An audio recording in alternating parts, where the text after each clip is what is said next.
before we get into all of this, we're going to start with the pause on the tariffs. As I mentioned, 75 countries have come to Donald Trump and his administration in, I guess, an attempt for negotiation. I really don't know what the extent of that has been. There is still the overall 10% tariff globally. It's just a pause on the reciprocal tariffs. Treasury Secretary Scott Bessent and Caroline Leavitt spoke to the media. They addressed this decision. Basically, they're trying to put all of the onus on China and paint China as the bad guy in this scenario, largely because in response to the most recent round of tariffs before the ones levied today, China rose their tariffs from 34 to 84%, and the Trump administration is basically like, we're the victims, guys. The Trump administration is trying to paint themselves as the victims. They are just a small bean in the global economy, and China is bullying them. Meanwhile, anyone with a semi-functional frontal lobe realizes that the United States and Donald Trump started all of this. Now, as you might expect, the markets did a pretty colossal rebound. I think they're in a similar spot to where they were before this insane tariff policy came about, and Republicans and conservative commentators are taking this as like, this is an art of the deal moment. You see, the markets are responding positively to the tariffs. There's no art of the deal in any of this. Let's say I'm driving a bus and I get on the radio and I tell all of my passengers, hey guys, I'm going to take this bus and I'm going to stop it on the train tracks as this train is coming. They're obviously going to be freaked the fuck out, and there was going to be tremendous anxiety. And in response to that, I just drive over the fucking train tracks. I'm not a hero. I didn't do anything. I averted disaster, but it was disaster that I didn't have to put anybody in harm's way to begin with. Donald Trump did not have to implement these tariffs, especially when you consider how the United States has no leverage in any negotiation because China is responsible for not only like 30% of global manufacturing, but for, I think, upwards of 50 and probably close to 2/3 of manufacturing goods for the United States domestic economy. Kevin O'Leary came out and said that we should put 400% tariffs on China. This guy is so fucking stupid if he thinks that that's practical. When again, China is responsible for manufacturing a considerable portion of goods that are consumed within the United States. This is a fundamental disconnect that the Republican propaganda arms do not have, or they're just blatantly ignoring. We're going to go ahead and we're going to hear from Fox News in this regard. They are talking to what's his first name? Charlie Gasparino. They're talking to Charlie Gasparino, probably from North Jersey or from Long Island, probably. He's the only Italian-American economist in the United States of America right now. And he's going to get on this program and say, hey, yo, guys, listen up. Donald Trump, I see the vision. I see the vision. But I just don't think that this is as good of a thing as you guys think it is. We're going to go ahead. We're going to hear what he has to say because he's one of the few dissenters to the Trump tariff. He's one of the few naysayers in the Republican media, which is quite something. Reno from Fox Business Network now. Woo, this is quite the moment. As you can imagine, the art of the deals all over the Twitter sphere right now, as people say, I mean, maybe this is the way he planned it. Just real quick, for anyone who's not watching, if you're consuming this audio only, Fox has not only brought back the stock ticker, but they've put a graphic of the Dow Jones index that takes up 2/3 of the frame. It is a live ticker, and they've made it bigger than it was previously. To John's point, Charlie, about the Treasury Secretary saying maybe you could say that he goaded China into a bad position for themselves. Well, don't retaliate. Things will work out well, he said. I mean, I want to tell you right now that Donald Trump outsmarted the world. Trust me. I'm an American. I support my president. But that's not Trust me, really... bro. I want to do tricks on it. I want to slob on it. I want to glaze as profusely as possible, but I simply cannot do that. What happened here, from what I understand, and I know I'll get pushback, but here's what it is. First off, we should point out that one of the good things about this is that Scott Bessent is finally in the White House. He's finally leading this. I mean, up until a couple of days ago, it was Lutnick, it was Peter Navarro, the Commerce Secretary, the trade advisor, very much hawks. Now it's Scott Bessent, who believes in cutting deals as opposed to, just just putting these tariffs out there and let's be a mercantilistic economy. That's number one. But number two, let's recall what happened overnight. And from what I understand, and I'm getting this from people that are talking to the White House, what happened in the bond market overnight, the spike in yields on the 30-year and the 10-year bond, which showed that people were dumping our bonds. And who are those people dumping our bonds? Japan, the biggest holder of bonds, was selling bonds. That's what I'm getting from some very big money managers. Japan was also reportedly one of the first countries to reach out to the Trump administration to negotiate on these tariffs. Maybe to some extent, but it was largely Japan and others. If you have a mass sale of bonds, that means people are losing confidence in the U.S. economy, on the ability to do deals with us. And from what I understand, this is what forced the hand of this 90-day reprieve. Now, is it a good thing? Are people coming to the table? Yeah. But if you read between the lines, or not even what Scott Bessent said, we have no deals, right? There's nobody that is really there saying this is what we're going to do. And they paused it anyway. So yes, that's the point. He fucking figured it out all by himself. This gentleman used his brain and put his fucking biases aside and came to the conclusion that nothing fucking happened. Trump did not stand on business with the tariffs. There are a couple speculations here. I can't really say any single one definitively. What sticks in my head, probably because I'm cynical, is Trump crashes the market intentionally so that him and all of his wealthy asshole friends can buy the dip. He then repeals these tariffs or pauses these tariffs. He reverses this disastrous policy decision, knowing that the markets will rebound. And him and all of his dipshit wealthy asshole friends will make even more money. That's what happens when the stock market booms. Yes, people have their 401ks. They do marginally better. But when the stock market, when there's a bear market, or what is it? Whenever the stock market is performing well, the wealthy people overwhelmingly collect a majority of the gains. And when the market tanks, everyone gets fucked up. The gains are privatized. The losses are socialized. Yes, when the stock market went through this historic tanking, there were millionaires and billionaires who lost a considerable amount of their net worths, of their portfolio, but it was also regular people who lost a significant portion of their 401ks. Moreover, it's not just necessarily the implications of the stock market. The stock market is just one piece of the recession puzzle. The stock market is the first thing to go down. And if the stock market continues to go down, that's when you see mass layoffs, a spike in unemployment, spike in inflation, potentially.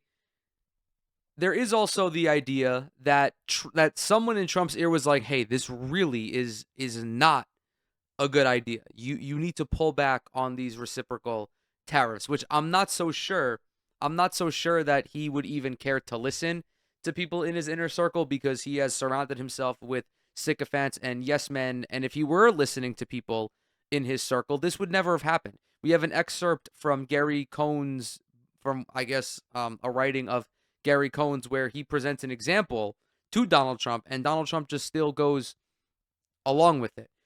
But do not misunderstand me. There is nothing here that represents the art of the deal. This is not an ardent negotiation. This is Donald Trump simply reversing a bad policy decision. But it looks like an optical win for his base, because this is a quote unquote win, but it's a win off of a problem. It's a solution to a problem that he created. This is not resonating with a certain percentage of not only the Republican base and the Republican media, but also the Republicans in Congress. It's not resonating because the fallout from these tariffs will have actual ramifications in the economy, in the local economies that these Republicans represent. I think that, well, I'll give you this. There is some art of the deal here. And by the way, brilliant move by putting China in the corner, but that's a whole separate thing. Because remember, dude, the anti-Chinese propaganda is so strong. The Western chauvinism is so strong. Republicans and some Democrats as well, just from like the anti-China perspective, do not recognize the fact that China can survive without the United States as a trading partner. The United States, however, needs China as a trading partner to continue to have this consumption-heavy lifestyle, this consumption economy. The United States as a whole is not a producer in global trade. It is a consumer. It is a consumer of goods that have come from the exploited global South.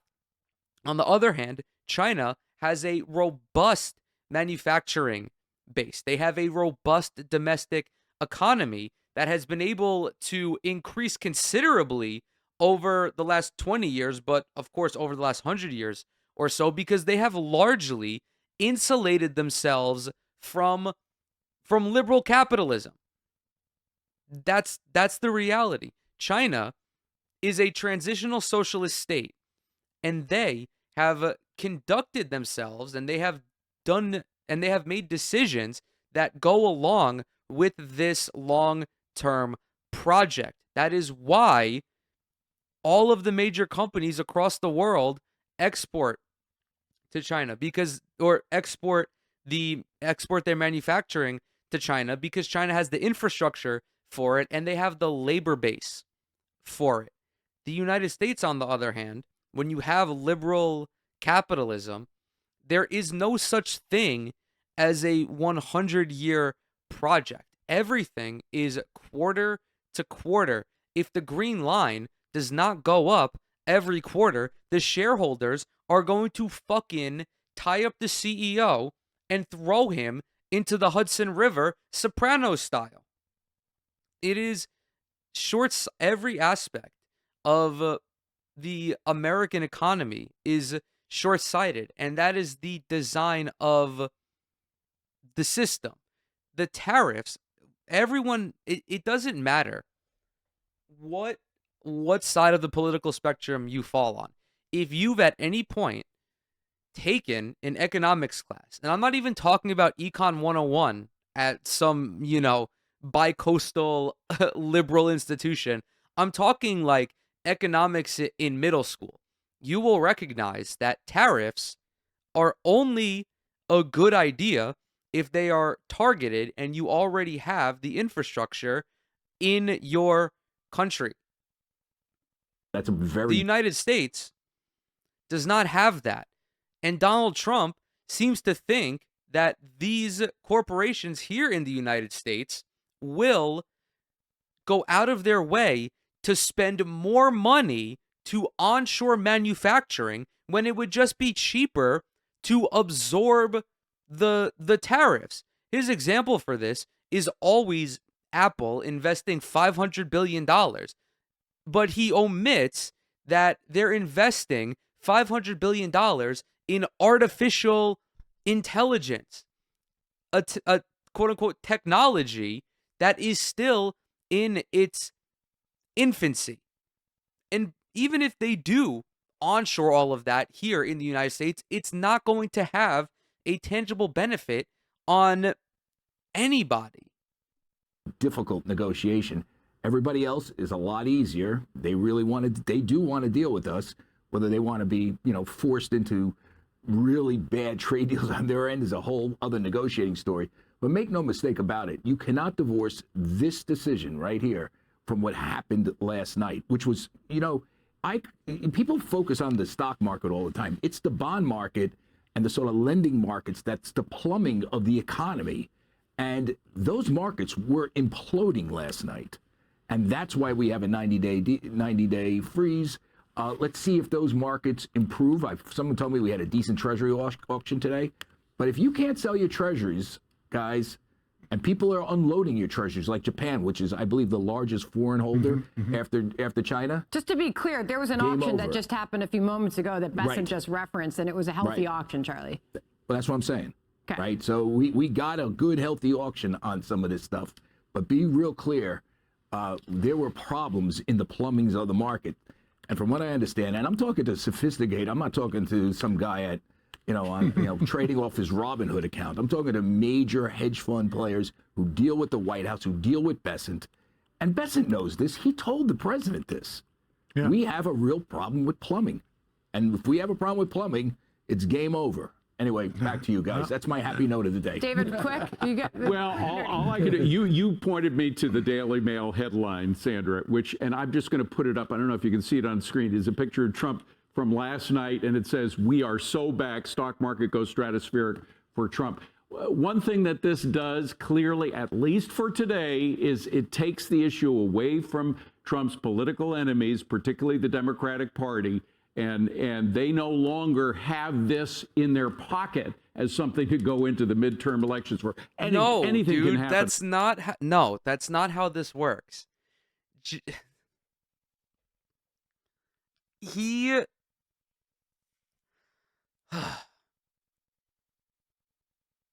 The tariffs on China are still in effect.